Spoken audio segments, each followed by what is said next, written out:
Koki had gone into the kitchen to help Granny make lunch. Suddenly, they heard a crash in the front room and a strangled cry from the cat. Granny and Koki dropped what they were doing and ran to see what had happened. They found the cat upside down in the goldfish tank, half in and half out of the water.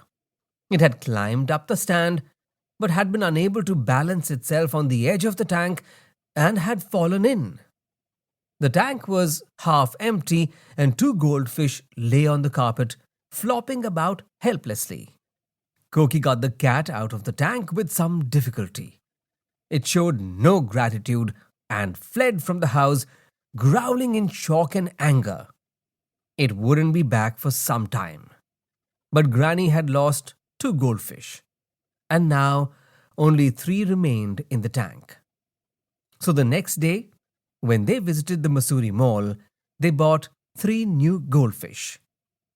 One was a very pretty, deep pink little fellow who was to become Koki's favorite. Summers sped by and pre-monsoon showers swept across the hills. The grass on the hillside was transformed from a dull brown to a lush green. Tiny streams became torrents of rushing water. The insect world came to life. Cicadas sang in the oak trees. A slender praying mantis balanced on the windowsill. At night, moths flew into the front room. And sometimes the moths flew into the goldfish tank and drowned. Beetles kept blundering in through the open window. They seemed to be attracted by the bulb above the goldfish bowl. Every now and then, one of them would fall into the water, and Koki would have to fish it out. First, an elegant bamboo beetle. Then, next morning, a clumsy bamboo beetle. Followed by a stag. Floating, struggling, sinking, until Koki came to the rescue. Naturally, the goldfish were alarmed. Flop! Splash! Every now and then, one of those clumsy beetles would land in the tank and be unable to get out. The goldfish were used to stillness, silence and calm water. The beetles were a terrible nuisance, and finally, Koki had to keep the window closed towards evening when the lights came on. The goldfish looked grateful. Koki put her face against the glass of the tank, and her favorite pink goldfish came up to the glass, and for a time they were nose to nose. It might have been trying to say something.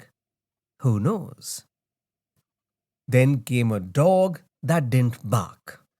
Determined that Granny should keep a dog, her sister had sent her a strange-looking hound, long and thin and very hairy, with a note saying it didn't bark, but that it would keep the jackals away.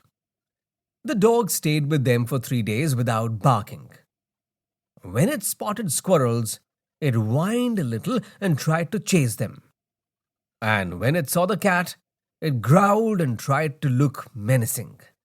But it didn't bark, not even at the postman.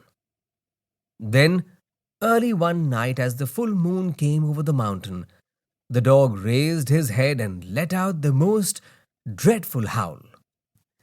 And this set off all the dogs, jackals, wolves and foxes in the forest, and soon they were all howling. Some howled at the moon, some howled at each other, and some howled because it seemed like the right thing to do.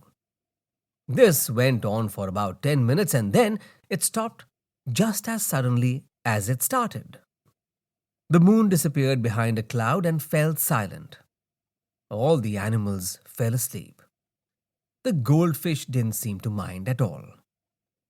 Granny, being kind-hearted, didn't send the dog away. "If it's only the moon that bothers him," she said, "we'll just keep the curtains drawn whenever the moon comes up." It was that simple. And the dog would be a good companion to Granny in the days and months to come. It was time for Koki to return to her home in the city. She couldn't take the goldfish with her, not even her little pink favorite one.